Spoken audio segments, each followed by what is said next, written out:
Hello everybody and welcome back to my channel.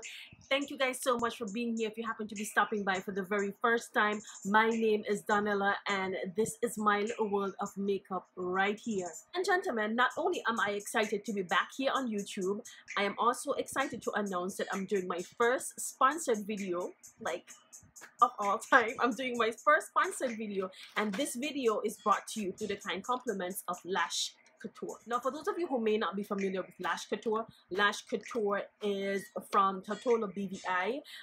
The founder of Lash Kouture, her name is Khadija, and she was kind enough to actually send me a package with one of her lashes from Lash Kouture.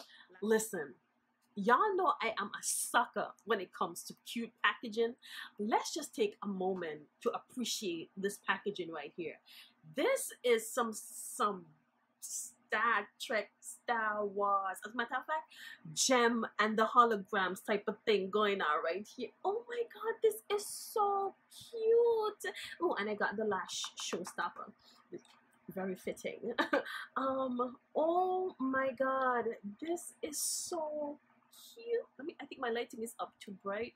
This is so cute. Oh my gosh. Lord have mercy. Oh my god. And look at this lash. Oh my god. And I absolutely love the fact that she placed all the social media platforms that she's on inside the packaging. I don't know if you guys can see it. Maybe it's too close, maybe it's too bright. It looks like this, and she also placed the website's URL inside the packaging as well. Listen, this lash is so gorgeous. I am just ready to take this out and just stick you on. Honey, let's go. Let's discuss. Whenever you receive a package with a mink lash, there's always the two stubs at the end that need to be cut off. And these from Lash Kouture aren't that bad, but I'm still going to cut them off just for demonstration purposes. And I know a lot of people don't know this, but you actually have to cut off that, that extra piece. You actually are supposed to cut it off. And then the next thing that you're supposed to do is measure the lash just to make sure that the length is the correct length for your eye shape or your eye length. Step would be to actually place the lash on top of your eyelid just to make sure that it's not too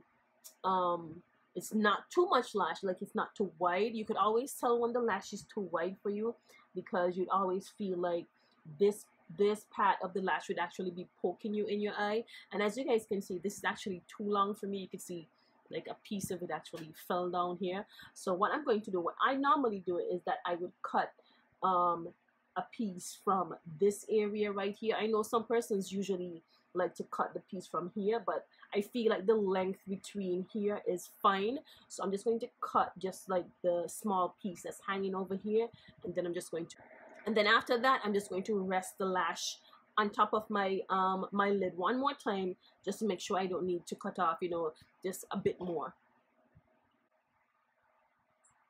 Okay, so I'm going to cut just the first. Okay, so I'm just going to cut the first, should I call it strip? The first strip right here. And I'm just going to put it over there. And then I'm just going to do the measurement again just to make sure that it's still not too long for my eye length. Okay, what's going on here?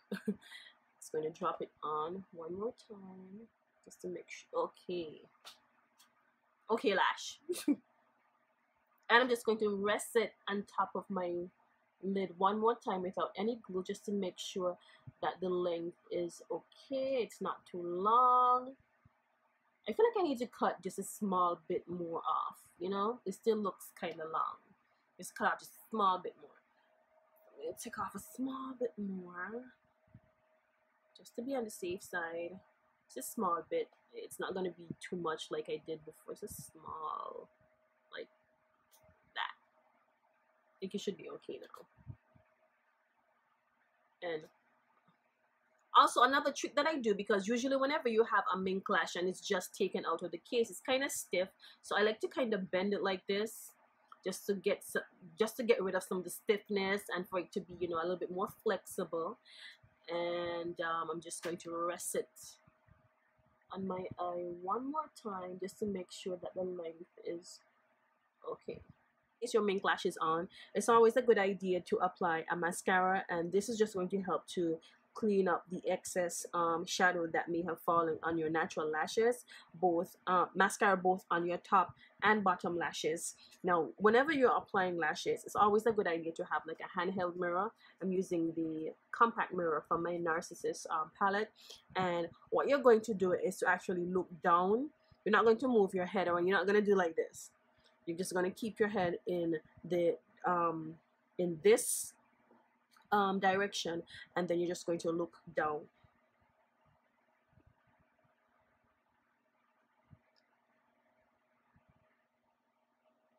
Now I already have the lash that's been here drying down for a bit, and what I normally do, because this is my left side, so I'm a little bit awkward on my left side, I normally just turn to the side just a bit, and then I would rest the lash in the centermost portion of my eye. Then I drag the back, press it down, and then I drag the innermost portion and then press that down, and voila, you've got lashes on. Now normally sometimes you would have to move around the lash just a little bit just to make sure that everything is in the correct area. And you also want to try to press it. Like I normally use my acrylic lashes to kind of press the falsie as close as possible to your natural lashes. By the way, I use my other lashes lash adhesive to apply the mink lash. You guys know I love my duo lash glue, but I'm out of it, so I had to use my backup. And then I'm just going to do exactly what I did on my right eye, and that's just to put a small bit of my liquid liner over the lash band and above the line that I already have there, but I just really want to secure the lash band just so that everything kind of ties in together. Ooh, wow. And you always want to make sure that your liners are the exact same size. Like for instance, this one is much thicker than this one, so I'm going to have to go in a little bit more heavy with this one. Well, make it more thicker. Just gonna go in one more time just to make sure it goes above here, and we're looking like we have the exact same width.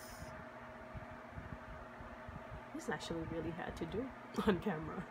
All right, y'all, so this is what Showstopper looks like. She is full, she is glamorous, she is, wow, she's definitely a luxury mink, and it actually feels really, really good. You know, there are some mink lashes that just feel stiff and heavy, you know. Those are the ones that aren't real mink lashes, by the way. By the way, just letting y'all know. But these actually feel really light, and even though they're like a full mink lash, you know, you can actually see that they're like a full lash. They don't feel as full as I expected them to feel, which is a good thing, because I don't like to feel that I'm actually wearing falsies. I like whenever I apply falsies, like, I don't know, unless somebody tells me like, girl, your lashes look so good, I'm like, oh yeah, I am wearing lashes. All right, ladies and gentlemen, we have come to the conclusion of this video. Oh, listen, this packaging is so cute. I can't get over it. It's so cute. Khadisha, drop me a message, girl.